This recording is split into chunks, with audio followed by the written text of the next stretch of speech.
죽음을 두려워하지 않는 법. 죽음을 두려워하는 사람은 두 가지 중 하나를 두려워하고 있다. 하나는 모든 감각이 사라져 아무것도 느낄 수 없게 되는 것. 다른 하나는 전혀 새로운 감각을 갖게 되는 것.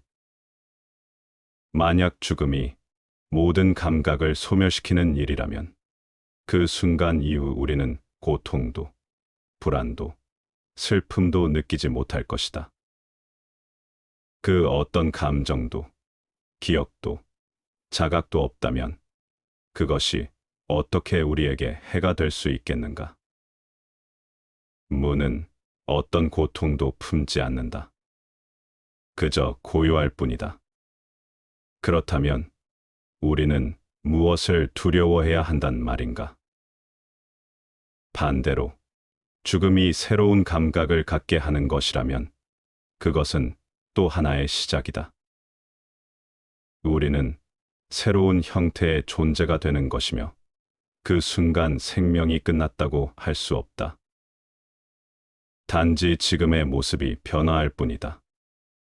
이전과는 다른 차원으로 옮겨지는 것. 그렇다면 죽음은 종말이 아니라 변화일 뿐이다. 그 어떤 경우에도 우리가 공포라고 이름 붙인 죽음은 결국 우리의 무지에서 비롯된 착각일 수 있다. 감각이 사라지면 우리는 더 이상 고통받지 않고 새로운 감각을 얻는다면 그 자체로 삶은 계속된다. 그렇다면 우리는 지금 무엇을 두려워하고 있는가? 실체 없는 어둠인가? 아니면 미지의 가능성인가? 어느 쪽이든 이성의 눈으로 들여다볼 때 그 두려움은 제 모습을 잃는다. 죽음을 두려워하는 대신 지금 이 순간을 성실히 살아가라. 무엇을 느끼든 어떤 상태로 존재하든 우리의 본질은 끝나지 않는 흐름 속에 있기에 죽음은 결코 단절이 아니라는 것. 삶이란 어차피 매일 조금씩 사라지는 감각들과 조금씩 새로워지는 나 자신을 받아들이는 일의 반복일지도 모른다. 그러니 마지막 그 순간까지도 평온한 마음으로 두려움 없이 존재의 흐름에 자신을 내맡기면 된다. 죽음을 경멸하지 마라. 오히려 그 앞에서 조용히 미소 지어라. 죽음 또한 자연이 우리에게 부여한 하나의 흐름, 하나의 계획 안에 포함된 것이다. 우리는 잘 안다. 청년이 되고 장년이 되며 이가 나고 수염이 자라고 머리가 휘어지고 몸이 느려진다. 임신을 하고 출산을 하며 계절처럼 변해가는 몸과 마음을 살아간다. 죽음도 이와 다르지 않다. 성장과 쇠퇴의 끝에 찾아오는 해체의 시간. 그것은 우리에게 낯선 것이 아니다. 오히려 가장 근본적인 자연의 일부다. 사려 깊은 사람은 죽음을 두려움이나 슬픔으로 바라보지 않는다. 그것을 경멸하지도 초조해하지도 않는다. 그저 이해할 뿐이다. 마치 또 하나의 통과 의례처럼 마지막 변화의 시간으로 받아들인다. 그리고 가만히 기다린다. 자신의 차례가 도래할 때까지 속도를 재촉하지도 않고 도망치려 하지도 않는다. 죽음은 영혼이 육체의 껍질을 벗고 조용히 빠져나오는 순간이다. 마치 갓 태어날 아이가 어머니의 뱃속에서 그 시기를 기다리듯 우리의 영혼도 마침내 자연이 정한 때에 자신의 다음 여정을 준비할 것이다. 삶의 처음을 기다릴 줄 알았던 우리는 삶의 끝도 기다릴 줄 알아야 한다. 태어남이 경이롭듯 죽음도 그 자체로 숭고하다. 그러니 초조해하지 말라. 죽음은 파괴가 아닌 전환이며 끝이 아닌 흐름의 일부다. 우리는 단지 또 하나의 문을 통과할 뿐이다. 마침내 그 문 앞에 섰을 때 조용한 마음으로 자연을 향한 신뢰로 그 순간을 맞이하면 된다. 생사와 부기는 하늘에 달려 있다. 죽고 사는 것은 운명에 달려 있고 부유하고 귀하게 되는 것은 하늘에 달려 있다. 공자의 말이다. 자신의 수명을 결정하거나 세상을 떠날 시기를 정할 수 있는 사람은 없다. 자기의 재산이나 명성을 마음대로 정할 수 있는 사람도 존재하지 않는다. 물론 개인의 노력으로 건강 관리를 잘하면 좀 더 오래 살 수도 있고, 자기 재능을 갈고 닦으면서 기회를 잘 잡으면 크게 부유해지거나 귀해질 수도 있다. 하지만 주어진 조건을 모두 바꾸면서 살 수는 없다. 우리는 삶이라는 연극 무대에 마치 배우가 특정한 배역을 맡듯이 일정한 조건을 선택하여 태어났다. 주어진 조건을 원망하지 말고 그 안에서 경험할 수 있는 최선을 경험하는 것이 현명한 삶의 길이다. 순리대로 살아가는 삶 속에서는 삶과 죽음이 따로 있을 리 없다. 죽음은 항상 삶의 옆구리나 어깨쭉지쯤에 붙어서 동행하기 때문이다. 그래서 순리의 삶은 참으로 아름답다. 부자가 되고 귀하게 되는 것 역시 마찬가지다. 부자가 되는 길은 결코 근면에 있는 것도 아니고 절약에 있는 것도 아니라는 것이다.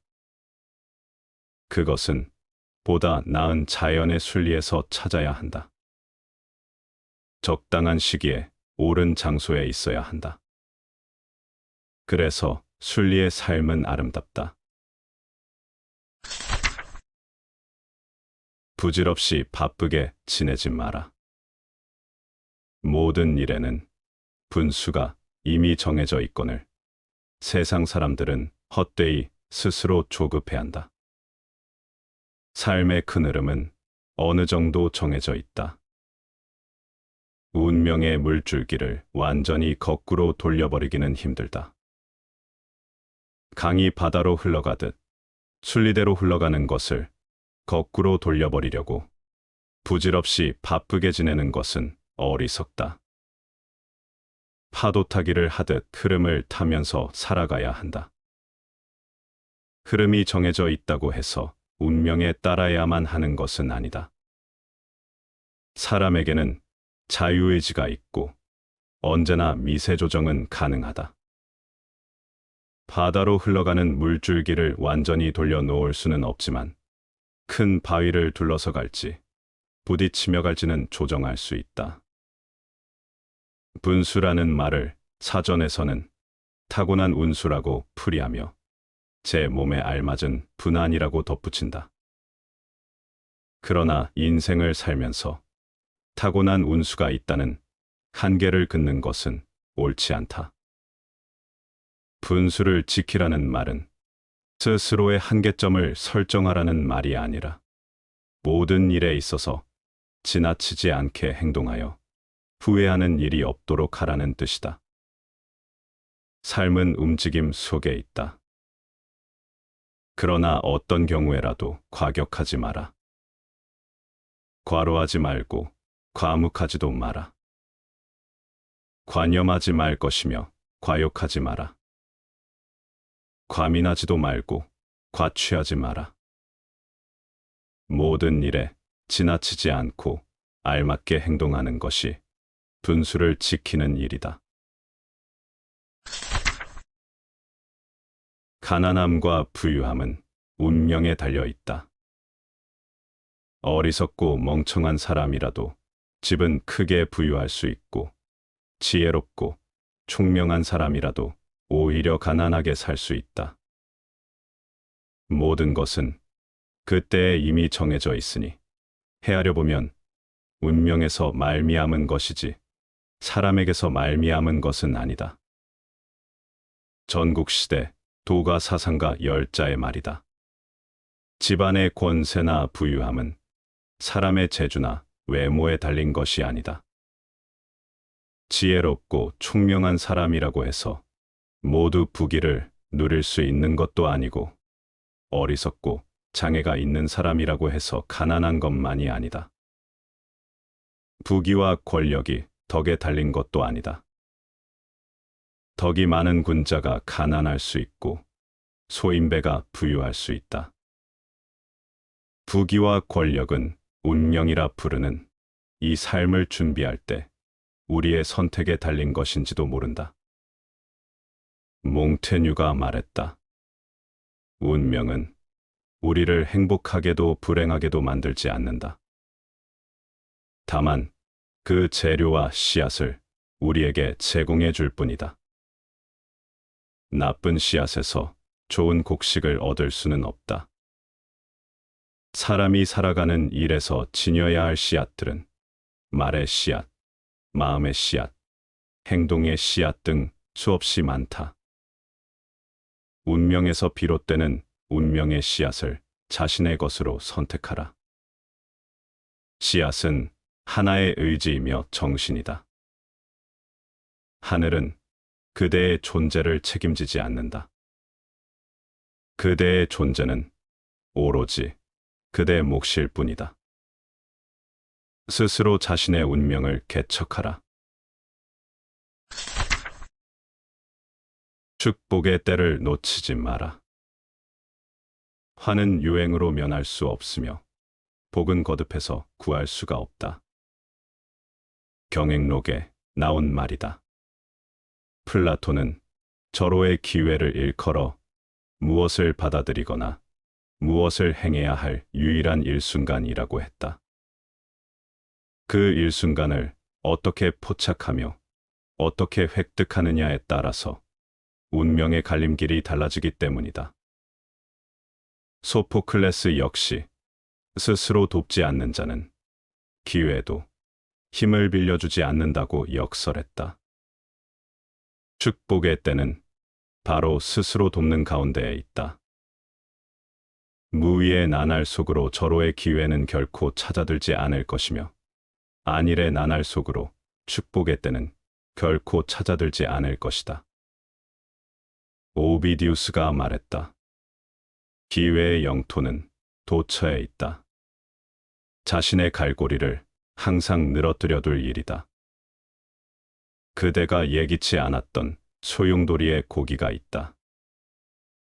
그대의 갈고리를 녹슬게 해서는 안 된다. 세찬 물결에 휩쓸리게 해서도 안 되고, 갈고리에 힘이 없어도 안 된다. 고기를 잡으려면 갈고리는 항상 준비되어 있어야 한다.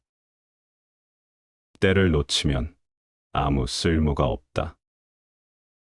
화를 유행으로 면할 수는 없다. 준비하고 피해야 다가올 화를 면할 수 있다. 기회가 사람을 버리는 것보다 사람이 기회를 놓치는 편이 많다는 것을 명심하라. 정신은 단련할수록 가벼워지고 삶은 돌봄 속에 다시 빛난다. 인간은 누구나 세월의 흐름을 피해갈 수 없다. 그러나 그 흐름 속에서도 건강을 유지하고 삶을 풍요롭게 가꾸는 일은 결코 우연에 맡겨둘 수 없다.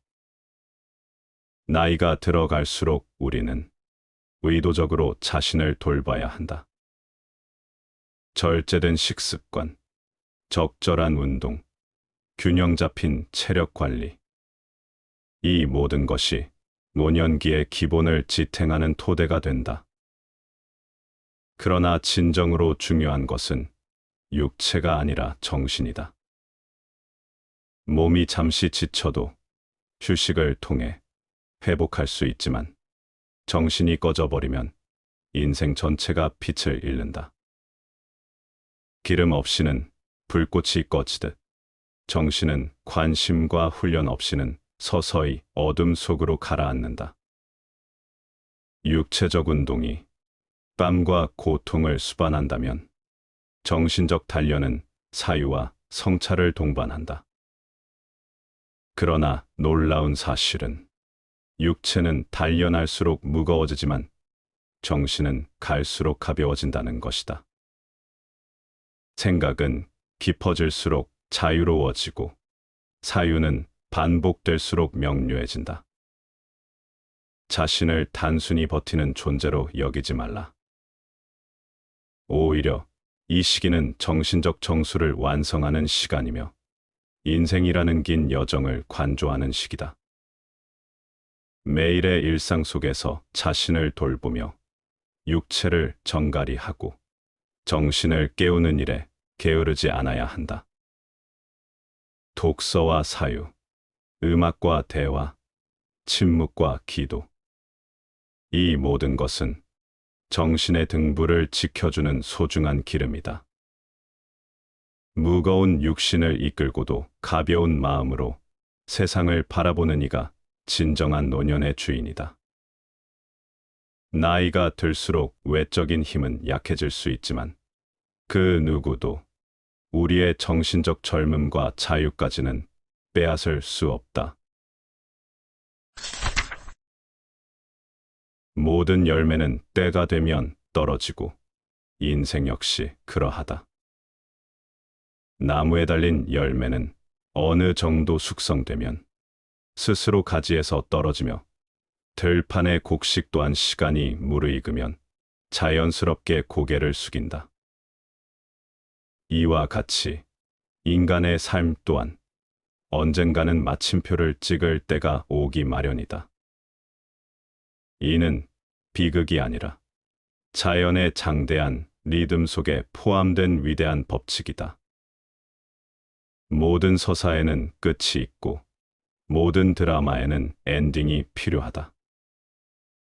진정한 현자는 이 순환을 두려워하지 않으며 오히려 그것을 존엄한 퇴장으로 받아들일 줄 안다. 죽음을 거부하며 삶에 집착하는 자는 마치 만개한 꽃이 시들지 않겠다고 발버둥치는 것과 같다. 시간은 결코 그 어떤 청원도 받아들이지 않으며 거스를 수 없는 흐름 속에 모든 존재를 실어보낸다. 우리가 해야 할 일은 그 흐름을 역행하는 것이 아니라 그 안에서 품위 있게 저무는 방법을 배우는 것이다. 자연은 단 한순간도 무질서하지 않다. 그 안에서 열매는 떨어지고 계절은 순환하며 생명은 왔다가 사라진다. 그러니 인간도 마땅히 그 섭리를 거스르지 말아야 한다. 만약 누군가가 이 질서를 외면하고 끝을 부정하려 한다면 그것은 과거 신들에 도전하다 파멸한 우매한 자들의 전설과 다를 바 없을 것이다. 현자는 알고 있다. 끝이 있어야 비로소 전체가 완성된다는 것을. 죽음은 삶의 실패가 아니라 하나의 완결이다. 마지막 잎새가 떨어지는 순간조차 숭고한 아름다움이 있는 것처럼 인간의 퇴장 또한 거룩한 자연의 일부다. 죽음을 두려워한다는 것은 삶을 아직 이해하지 못했다는 증거다. 기나긴 세월을 살아오며 인간이 마침내 깨달아야 할 것이 있다면 그것은 죽음이 두려움의 대상이 아니라는 사실일 것이다. 오랜 인생을 관통하고도 여전히 죽음을 공포로 여긴다면 그야말로 애석하고도 가련한 일이다. 생의 끝자락에서조차 죽음을 외면하거나 저항하는 자는 삶의 진정한 의미를 이해하지 못한 자에 불과하다. 죽음이 영혼의 종말이라면, 즉, 의식과 기억이 완전히 소멸하는 절대적 무의 상태라면, 그 안에는 고통도 후회도 존재하지 않는다. 아무것도 느끼지 못하는 무에 대하여 우리가 무엇을 두려워할 수 있겠는가? 반대로 죽음이 영혼의 해방이며 어떤 형식으로든 영원한 생의 다른 장으로 이끄는 문이라면 그것은 오히려 기꺼이 맞이해야 할 새로운 여정의 시작일 것이다. 이처럼 죽음이든 소멸이든 결국 선택지는 단 두 가지뿐이다. 아무런 감정도 느낄 수 없는 정적의 끝이거나 아니면 더 나은 어떤 존재로의 변환. 그 이외의 가능성은 이성적으로도 자연의 이치로도 존재하지 않는다. 그렇다면 우리는 왜 그것을 두려워해야 하는가? 비참하지 않든지 혹은 복되든지 둘 중 하나뿐이라면 그 문 앞에서 떨 이유는 없다. 진정한 지혜는 삶을 전력으로 사랑하면서도 죽음을 담담히 받아들이는 데 있다. 죽음을 외면하거나 과장하지 말고 그저 모른 척하며 살아갈 일이다. 그 순간이 오기 전까지는 오직 지금의 생을 충실히 살아내는 것, 그것만이 우리가 해야 할 유일한 책무다. 남에게 기댈 것인가? 스스로 설 것인가? 스스로를 세울 수 있는가? 아니면 누군가의 인정과 기대에 의존에 간신히 서 있는가? 이 질문 앞에서 고개를 돌리는 자는 결코 자신의 삶을 주도할 수 없다. 당신의 하루는 어디에서 시작되고 어디로 향하고 있는가? 당신에게 일어나는 모든 사건들, 좋든 나쁘든 그것을 경건한 자세로 받아들일 수 있다면 이미 당신은 누구보다 단단한 영혼의 토대를 지닌 것이다. 바로 그 태도, 그것이야말로 외부가 아닌 내부에서 삶을 시작하는 법이다. 또한 당신이 매일 마주치는 사람들에게 바르게 행동하는 일, 그것은 복잡한 철학도 고귀한 이상도 아닌 지금 이 순간 당신의 선택에 달려 있는 일이다. 거기에는 거창한 전략도 외부의 도움도 필요 없다. 그저 이성의 소리에 귀 기울이고 당신의 본성에 합당한 행동을 택하는 것으로 족하다. 그리고 가장 중요한 것, 바로 당신의 내면을 맑게 유지하는 일이다. 어떤 생각도, 어떤 감정도 여과 없이 받아들이는 순간, 당신은 본래의 중심에서 멀어지기 시작한다. 세상은 혼탁할지라도 당신 안의 샘은 맑게 유지되어야 한다. 이 모든 일은 당신의 능력 안에 있다. 남의 명령 없이도 가능하다. 그 어떤 상황 속에서도 가능하다. 그러니 다시 묻는다. 스스로 설 것인가? 아니면 누군가에게 기댈 것인가? 그 선택은 언제나 당신의 몫이다.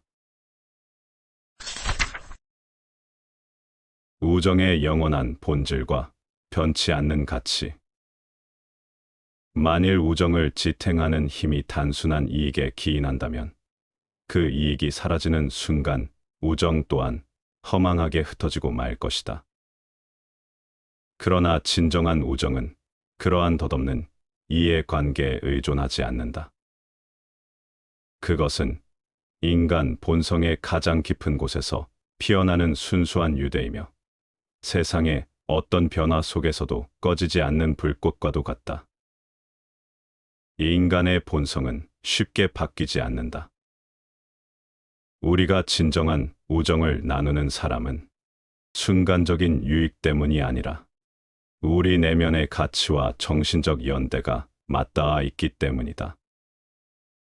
그러므로 환경이 바뀌고 삶의 조건이 달라지더라도 그 깊이 있는 유대는 쉽게 사라지지 않는다. 오히려 역경 속에서 더욱 단단해지고 시간의 흐름 속에서도 변치 않는 강인한 결속으로 자리 잡는다. 진정한 우정이란 이익과 손익을 계산하는 관계가 아니다.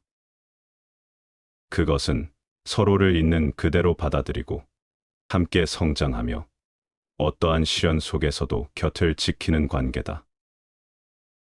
이익이 사라져도 물질적 조건이 변해도 한결같은 신뢰와 애정으로 이어지는 유대야말로 우정이 가진 진정한 가치이다. 결국 변하는 것은 외부의 조건일 뿐 우정의 본질은 영원하다. 그것이야말로 인간이 가진 가장 순수하고 가장 고귀한 연대의 증거이기 때문이다. 우정의 이름 아래 강요된 희생은 결국 파멸을 부른다. 진정한 우정이란 상호적인 이해와 배려를 바탕으로 형성되는 것이지 일방적인 희생을 요구하는 관계가 아니다. 그러나 때때로 친구라는 이름을 앞세워 상대에게 과도한 헌신을 강요하는 이들이 있다. 그들은 마치 희생이 곧 우정의 증거인 양 주장하며 상대가 이를 거부할 때면 섭섭함과 원망을 늘어놓는다. 그러나 이러한 관계는 본질적으로 건강하지 않다. 우정은 결코 한 사람이 일방적으로 감당해야 하는 짐이 아니다.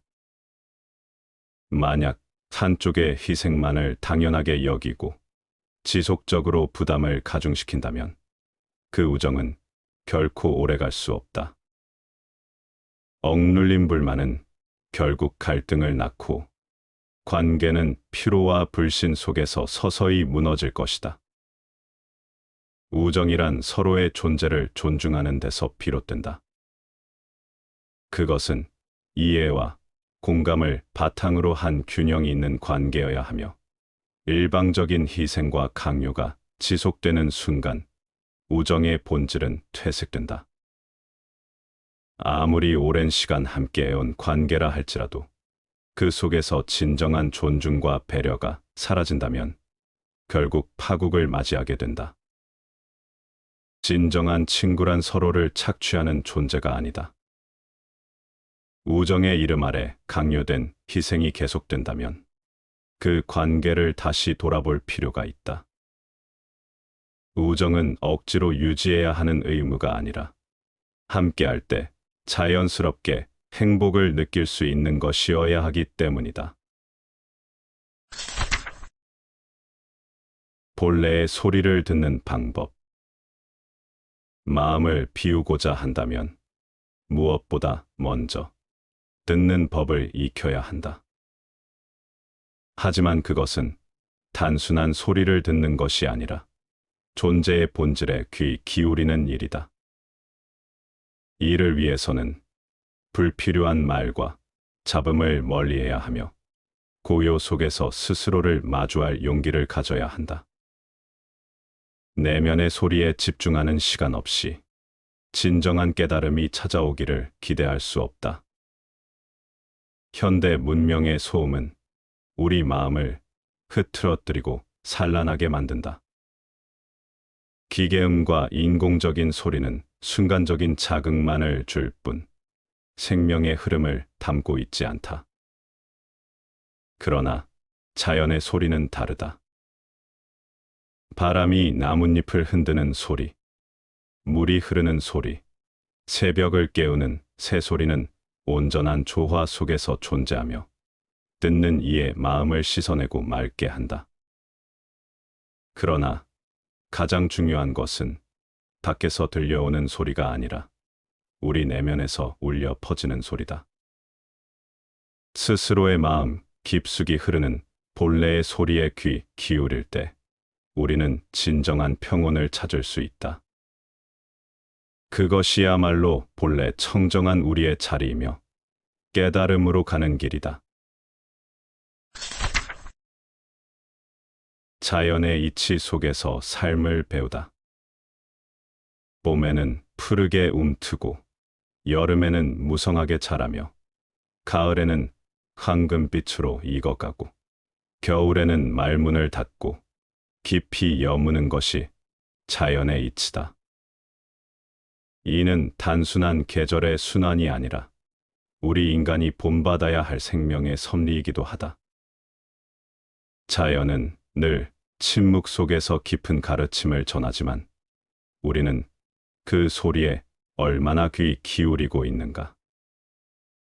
눈앞에 펼쳐진 봄을 보지 못하고 꽃이 만개하고 새들이 노래하는데도 그 아름다움을 느끼지 못한다면 이는 마음이 병든 것이다. 그런 병은 세상의 어떤 의사도 고칠 수 없다. 진정한 치유는 내면의 눈을 뜨고 자연과 하나 되는 것에서 비롯된다. 자연의 변화에 공명할 때 우리는 삶의 흐름을 온전히 받아들이고 생명의 깊은 의미를 깨닫는다. 움트고 자라고 익어가고 여무는 그 과정 속에서 우리 또한 함께 성숙해지는 것이다.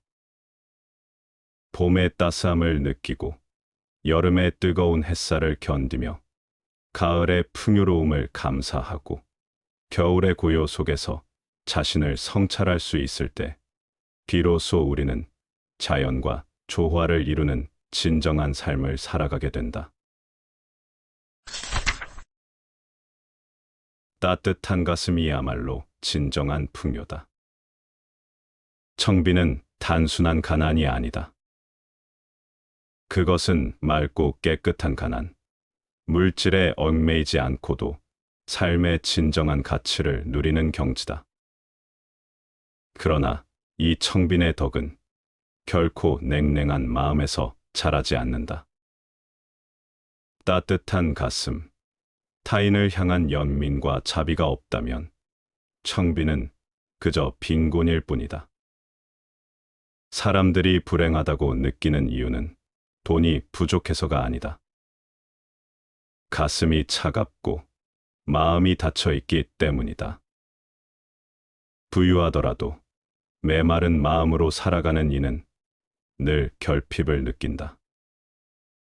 반면 따뜻한 가슴을 가진 이는 비록 물질적으로 넉넉지 않더라도 깊은 만족과 기쁨을 누린다. 불교에서 말하는 무소유란 단순히 소유를 포기하는 것이 아니라 집착을 버림으로써 더 큰 자유와 행복을 얻는 길이다. 진정한 풍요는 바깥이 아니라 마음속에서 자란다. 우리가 타인을 위해 손을 내밀고 작은 것에도 감사하며 연민과 사랑을 베풀 때 비로소 삶은 충만해지고 세상은 더욱 따뜻해진다. 인간은 태어나는 것이 아니라 만들어지는 것이다. 사람은 단순히 인간으로 태어났다고 해서 참된 인간이 되는 것이 아니다. 삶의 매 순간, 우리가 어떤 생각을 품고 어떤 행동을 하느냐에 따라 인간다움이 자라기도 하고 반대로 비인간적인 존재로 타락하기도 한다. 인간됨이란 주어진 것이 아니라 끊임없이 형성되는 것이다. 불교에서는 업이라는 개념을 통해 우리의 행위가 미래를 결정한다고 말한다. 말 한마디, 행동 하나가 쌓이고 쌓여 결국 우리의 존재를 이루는 것이다. 선한 행위는 인간을 더욱 빛나게 하고 악한 행위는 그 존재를 흐리게 만든다. 따라서 우리는 날마다 깨어 있어야 한다. 탐욕과 분노, 어리석음에 빠지는 순간 인간다움은 사라지고 공허한 껍데기만 남게 된다. 인간으로 태어났다면 인간답게 살아야 한다. 그것은 거창한 일이 아니다. 사소한 순간에도 자비를 실천하고 타인의 아픔을 헤아리며 정의롭고 성실한 삶을 살아가는 것. 이러한 작은 노력들이 쌓여 우리가 진정한 인간으로 거듭날 수 있게 한다. 나눔과 관계 속에서 인간은 완성된다. 인간다운 삶이란 무엇인가? 그것은 타인과 함께 나누는 삶이다. 혼자만의 이익을 좇으며 살아가는 것이 아니라 기쁨과 슬픔을 함께 나누고 가진 것을 베풀며 서로에게 의지하는 삶이야말로 참된 인간됨의 길이다. 이웃과 나누는 순간 우리는 단순한 개인이 아니라 관계 속에서 존재하는 인간이 된다. 불교에서는 연기의 법을 강조한다. 모든 존재는 서로 연결되어 있으며 홀로 독립된 실체는 없다. 우리는 관계 속에서 태어나고 관계 속에서 성장하며 관계 속에서 의미를 찾는다. 그러나 현대 사회는 점점 개인화되고 나눔보다 경쟁을 강요한다. 관계가 단절될수록 삶은 삭막해지고 인간성은 희미해진다. 진정한 인간이 된다는 것은 단순히 태어나는 것이 아니라 끊임없이 관계를 맺고 그 속에서 나눔을 실천하는 과정이다. 인간다운 행위란 멀리 있는 것이 아니다. 작은 친절, 따뜻한 관심, 그리고 베푸는 마음이 쌓여 우리를 더욱 인간답게 만든다. 우리의 삶이 곧 관계이며 그 관계를 깊이 있게 가꾸는 것이야말로 참된 인간의 길이다. 게으름을 경계하고 정진하라. 정법염처경에 이르기를 삶이란 찰나와 같아 오래 머물지 않으며 젊음 또한 한순간에 지나가니 죽음은 예고 없이 다가온다. 그러니 헛된 안락을 탐하며 게으름을 즐기지 말라. 세상의 모든 기쁨과 즐거움은 덧없는 것이며 무상의 법칙 아래 결국 사라지고 만다. 목숨은 마치 바람 앞의 등불과 같아 언제 꺼질지 모르니 하루하루를 허망한 욕망 속에서 허비하지 말라. 죽음은 삶을 끊어버리고 늙음은 청춘을 빼앗으며 병은 평온한 몸과 마음을 무너뜨린다. 이러한 진리를 아는 이라면 헛된 나태함에 빠질 것이 아니라 스스로를 다잡고 정진해야 한다. 법을 따르고 계율을 지키며 마음을 닦아 무상한 생명의 흐름 속에서도 흔들리지 않는 지혜를 길러야 한다. 지금 이 순간이 마지막이라는 마음으로 부지런히 정진하여 해탈의 길을 걸어야 할 것이다. 건강할 때 복덕을 쌓아 미래를 준비하라. 대장엄론경에 이르기를 몸이 온전하고 기운이 왕성할 때 공덕을 닦아야 하니 일단 병이 들고 나면 아무리 원해도 수행할 힘조차 남아있지 않다. 건강은 덧없고 무상하니 지금 이 순간을 헛되이 보내지 말고 부지런히 선행을 실천하며 덕을 쌓아야 한다. 병든 뒤에야 곡을 구하려 하지만 쇠약해진 몸은 이미 수행의 도구가 될 수 없고 허약한 정신은 마음을 다잡기 어려운 법이다.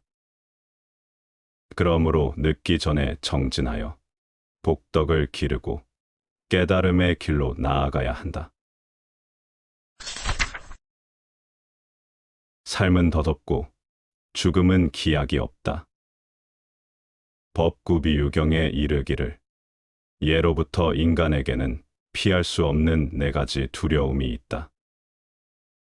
태어남과 늙음, 병듦과 죽음이 그것이다.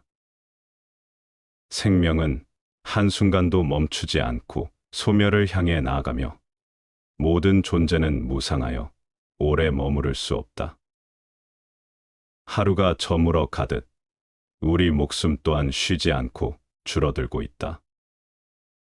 흐르는 강물이 밤낮 없이 흐르듯이 인생 또한 멈추지 않고 빠르게 흘러간다. 그러므로 무상한 세월 속에서 헛된 탐착에 머물지 말고 지금 이 순간을 소중히 여겨 지혜를 닦고 선행을 실천해야 한다. 오직 정진하는 자만이 생사의 두려움을 벗어나 진리의 길로 나아갈 수 있다. 믿음과 마음의 배를 타라. 법구경에 이르기를 믿음은 생사의 거친 물결을 건너게 하는 다리가 되고 마음을 단속하는 것은 그 길을 인도하는 뱃사공이 된다. 끊임없는 정진과 부지런한 노력은 번뇌와 괴로움을 소멸시키며 마침내 지혜는 어두운 미혹을 밝히고 해탈의 피안으로 인도한다. 삶은 끊임없이 흐르는 강과 같으니 무명과 집착에 휩쓸리지 않도록 해야 한다. 오직 바른 믿음과 실천을 통해서만 생사의 물결을 넘어 궁극의 평안에 이를 수 있음을 명심해야 한다. 마음이 곧 세계를 지탱하고 인도하며 다스린다. 자바함경에 이르기를 어느 날 한 천자가 부처님께 여쭈었다. 세상을 존재하게 하는 근본이 무엇이며 세상을 이끌어 나가는 힘은 무엇입니까? 또한 세상을 다스리는 법은 무엇입니까? 부처님께서 말씀하셨다. 마음이 곧 세상을 유지하는 근본이요. 마음이 세상을 향도하는 힘이며 마음이 곧 법이 되어 세상을 다스린다. 세상의 모든 것은 마음에서 비롯되며 마음의 작용에 따라 선과 악이 나뉘고 고통과 해탈이 결정된다. 마음이 청정하면 세상 또한 맑아지고 마음이 혼탁하면 세상 또한 흐려진다. 그러므로 지혜로운 이는 마음을 다스리고 바른 법을 따라 수행하여 번뇌를 끊고 깨달음의 길로 나아간다. 마음을 깨끗하게 하라. 증이라 함경에 이르기를 모든 악한 행위를 삼가고 온갖 선한 행위를 실천하라. 이는 단순한 계율이 아니라 수행자가 걸어가야 할 바른 길이다. 그러나 외적인 행동만으로는 완전한 깨달음에 이를 수 없으니 스스로 마음을 맑히고 번뇌를 여인다면 비로소 참된 법을 따르는 것이다.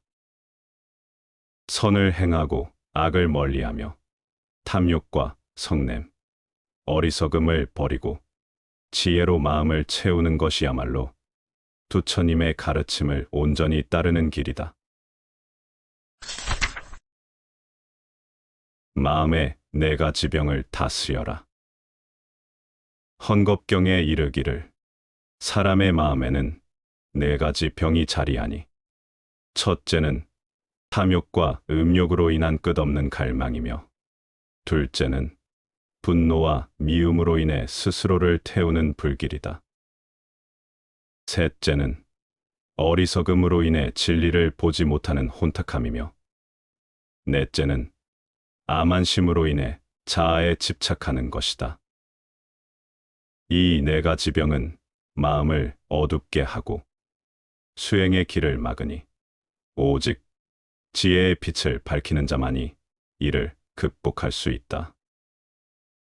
욕망을 내려놓고 분노를 다스리며 무지를 깨뜨리고 암만을 버릴 때 비로소 마음은 청정해지고 진리의 길 위에서 흔들림 없이 나아갈 수 있다.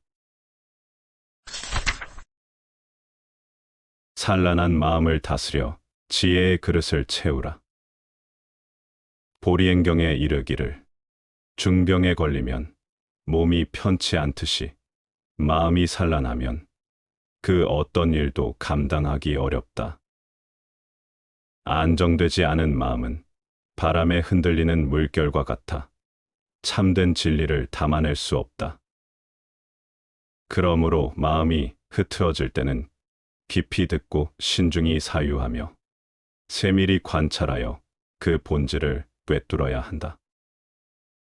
마치 그릇에 금이가 물이 새어나가면 아무리 부어도 채울 수 없는 것처럼 혼란스러운 마음으로는 수행의 공덕이 쌓이지 않는다. 지혜의 그릇을 온전하게 하여 맑은 법의 물로 가득 채울 때 비로소 참된 깨달음에 이를 수 있다. 지나친 의심은 과오를 범한다. 남의 오이밭에서는 집신을 고쳐 신지 않고 남의 오이한 나무 아래에서는 갓을 바로잡지 않는다. 오이밭에서는 허리를 숙여 오이를 딴다. 남의 오이밭에서 허리를 숙여 신을 고쳐 신으면 오이를 훔쳐가는 것으로 오해받을 수 있다. 오이한 나무의 열매는 손을 위로 올려서 따야 한다. 남의 오이한 나무 아래에서 갓을 고쳐 쓰려고 손을 올리면 열매를 따려는 행동으로 보인다. 애초에 오해할 만한 행동을 피하는 것이 상책이다. 어떤 일을 할 때는 남의 오해를 사지 않도록 신중하고 조심하는 것이 지혜롭다. 의심은 마음 깊숙한 곳에서 만들어진다. 그리고 한 번 생겨난 의심은 좀채 그 마음 구석에서 벗어나지 못한다. 상궁지조라는 말이 있다. 한 번 화살에 맞은 새가 의심이 많은 것처럼 사람도 한 번 혼난 일 때문에 항상 의심과 두려움을 갖는다는 뜻이다. 의심하기 시작하면 아무것도 아닌 일조차 신경을 어지럽히는 원인이 된다. 지나친 의심은 과오를 범하기 마련이다. 몸을 수고롭게 하라.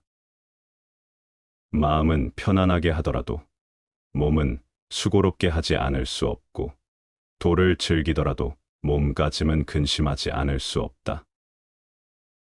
몸은 힘들게 하지 않으면 게을러져 허물어지기 쉽고 몸가짐을 근심하지 않으면 음탕해져 안정되지 못한다. 그러므로 편안함은 수고로움에서 생겨야 항상 기쁠 수 있고 즐거움은 근심에서 생겨야 실증이 없으니 편안하고 즐겁게 살려는 사람이 근심과 수고로움을 어찌 잊을 수 있겠는가? 지나치게 편하면 게을러진다는 경행록의 말이다. 권태를 느끼면 잡념이 많거나 음탕함에 빠지기도 한다. 위대한 성인들은 몸을 움직이고 일하는 것을 피하지 않았다. 몸이 피곤함과 편안함 사이에서 균형을 잡아야 마음도 편안함과 즐거움을 오래 누릴 수 있다. 게으름은 마음에서 출발하여 서서히 육체로 퍼져나간다. 그것은 마치 마약처럼 전신을 휘감고 정신을 혼미하게 만든다. 게으름은 게으름만으로 끝내지 않고 당종과 쾌락, 질시와 기만, 사치와 타락 같은 혐오스런 것들 속으로 그대를 끌어들인다. 맹자에는 일폭시판이라는 말이 있다. 너무나 게을러서 기르는 나무를 하루만 볕에 내어다가 쪼이고 열흘은 응달에 둔다는 말이다. 단 하루만 공부하고 열흘을 놀아나는 게으름뱅이를 비유한 것이다. 가장 편한 마음으로 일에 전념하라. 진리를 깨우치더라도 고뇌하지 않으면 안 된다. 그대의 육체를 마냥 쉬게 버려두면 허물어지고 만다. 고뇌하지 않으면 방탕하게 된다. 태만이야말로 참으로 살아있는 사람의 무덤이란 것을 잊지 마라. 타인에게 관대하라. 귀로는 남의 잘못을 듣지 않고 눈으로는 남의 단점을 보지 않으며 입으로는 남의 허물을 말하지 않아야 군자라 할 수 있다. 우리 눈에는 보려고 하는 것만 보인다. 귀로 다른 사람의 잘못을 듣고 눈으로 단점을 보고 입으로 허물을 말하는 것이 습관이 되면 누구를 대하더라도 단점과 허물만 보인다. 다른 사람의 장점을 보고 사람을 대하면 누구든 함께 할 수 있지만 단점만 본다면 삭을 만한 사람은 아무도 없다. 군자는 다른 사람의 장점과 단점을 있는 그대로 균형 있게 본다. 더욱이 단점을 말하지 않고 장점을 취하여 많은 사람과 함께 한다. 완벽한 사람은 없기 때문이다. 타인에게 관대한 시선을 가진 사람이 군자다. 브리에르는 말했다. 사람들은 남의 잘못을 말하며 그것이 자기 자신의 그림자라고는 생각하지 않는다. 우리들이 남을 통하여 자기 자신을 돌아볼 용기를 가졌다면 자신의 단점을 고치는 일은 얼마나 간단한 일이겠는가. 말은 마음을 드러내는 소리다. 기쁨과 노여움은 마음 속에 있지만 말은 입을 통해 밖으로 나가니 조심하지 않을 수 없다. 후한 때 효자로 유명했던 채백계의 말이다. 매 순간 마음 속에서는 여러 감정이 일어났다 사라진다. 우리는 상대의 교만함에 분노하기도 하고 작은 친절에 기분이 좋아지기도 한다. 매번 속마음 그대로 행동하는 사람은 없다. 사람들과 부대끼며 살아가려면 때로는 마음에 없는 말도 해야 하고 분노에도 겉으로는 웃는 가면을 써야 한다. 내 마음을 있는 그대로 모두 상대에게 들켜버리면 곤란하다. 감정은 완벽하게 통제할 수 없기 때문이다. 마음의 소리가 되어 나오는 것이 말이니 조심하지 않을 수 없다. 말할 때는 늘 자신을 조심하라. 경쟁자들과 함께 있을 때는 경계하기 위해, 다른 사람들과 있을 때는 자신의 위신을 지키기 위해 한마디 말을 내뱉기 전에 시간은 언제나 있다. 그러나 이미 쏟아버린 말은 돌이킬 수 없다. 말할 때는 유언을 하듯 하라. 말수가 적을수록 다툴 일도 적다. 비밀스러운 것은 항상 신의 채취 같은 신비로움을 지닌다. 말할 때 경솔한 자는 결국 승복당하고 만다. 발타자르 그라시안의 말이다. 삶의 지혜에 대한 그의 교훈은 대부분이 일상생활과 밀접해 있기 때문에 그의 교훈은 언제나 실리적이다. 후한서에는 경박자라는 말이 나온다. 언어와 행동이 경솔하고 천박한 사람을 일컫는 말이다. 우리는 그들의 행위를 일컬어 경거망동이라고 꼬집는다. 경솔한 말은 그 사람의 모든 것을 경솔한 것으로 만들어 버린다. 그것은 한 인간의 신뢰와도 깊이 연관되어 있다. 그래서 한마디의 경솔한 말은 그 사람의 신뢰도를 천길만길 낭떠러지로 떨어뜨리고 만다. 그뿐만이 아니다. 그 사람의 품격마저 떨어뜨린다. 신뢰도와 품격이 떨어지면 그 사람의 진실마저 의심받게 된다. 신중하지 못한 한마디의 말이 한 사람을 완전히 딴 사람으로 바꾸어 놓게 된다. 한마디 말을 하기 전에 시간은 언제나 있다. 생각하고 한 번 더 생각하고 다시 또 생각한 다음 말하라. 생각은 그대 마음속에 있다. 아무리 생각해도 밖으로 노출되지 않는다. 유태인이 즐겨 쓰는 말 중에 다음과 같은 것이 있다. 세상에는 구두와 비슷한 인간도 있다. 값이 싸면 쌀수록 크게 뻐걱거린다. 욕심과 교만을 경계하라. 복은 맑고 검소한 데서 생기고 덕은 겸손한 데서 만들어지며 돈은 편안하고 고요한 가운데 이룩된다. 근심은 욕심이 많은 데서 비롯되고 재앙은 탐하는 마음 가운데서 만들어지며 과실은 경솔과 교만함에서 생겨난다. 또 죄악은 어질지 못함에서 비롯된다. 눈을 조심하여 다른 사람의 잘못을 보지 말고 입을 조심하여 다른 사람의 단점을 말하지 말고 마음을 조심하여 탐내거나 성내지 말며 몸을 조심하여 악한 친구가 따르지 못하게 하라.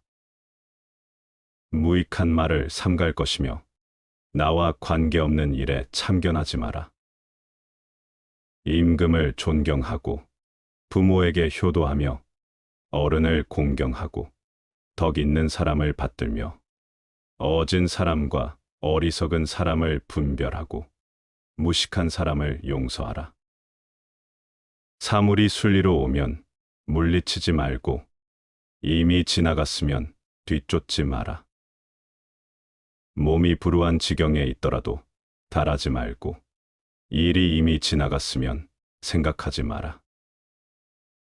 총명한 사람도 어두운 때가 있고 계획을 잘 세워도 마음대로 되지 않을 때가 있다. 남에게 손해를 끼치면 결국 자기가 손해를 볼 것이며 세력에 의지하면 재앙이 따른다. 경계하는 것은 마음이 있고 지키는 것은 기운에 있다.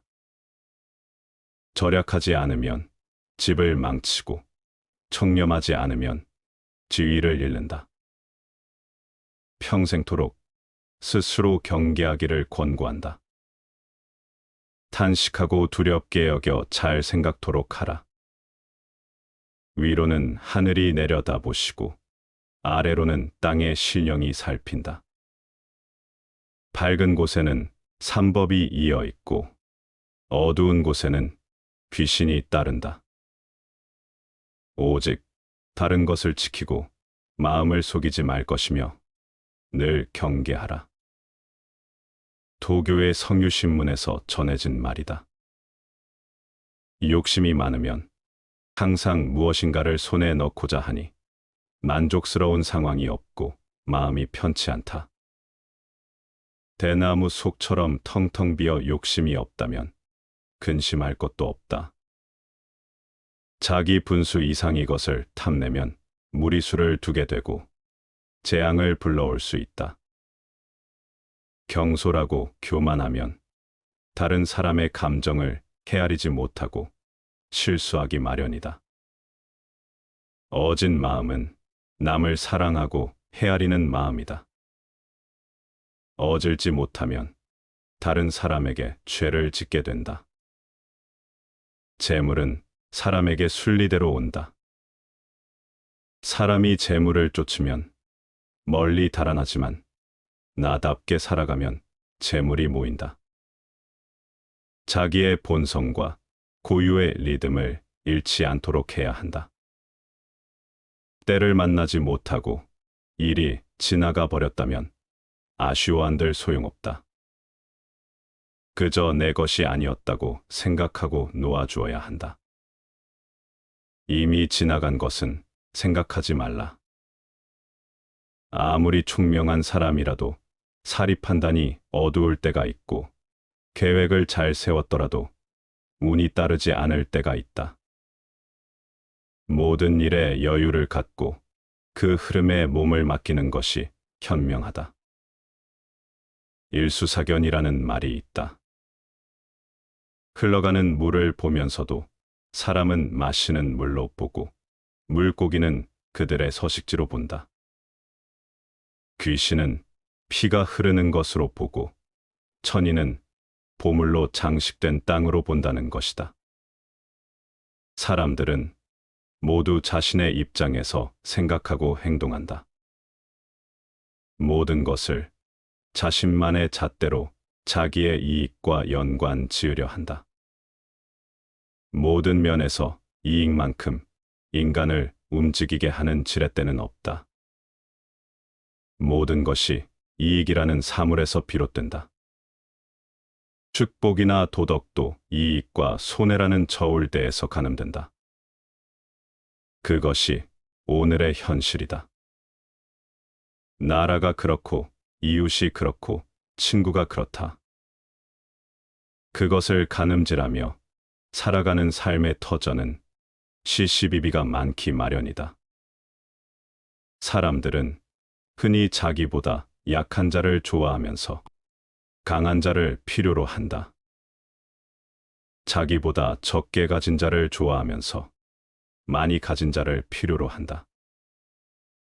이익이라는 거품과 같은 실상 때문에 스스로를 내던진다. 모든 것을 자기의 입장에서 선택하고 버리고 죽이고 살리고 한다. 자허원군의 말처럼 오직 바른 것을 지키고 마음을 속이지 말도록 드대 자신을 다독거리는 길밖에 없다. 어떻게 사는가를 배우는 데는 전생애를 필요로 한다고 하지 않던가.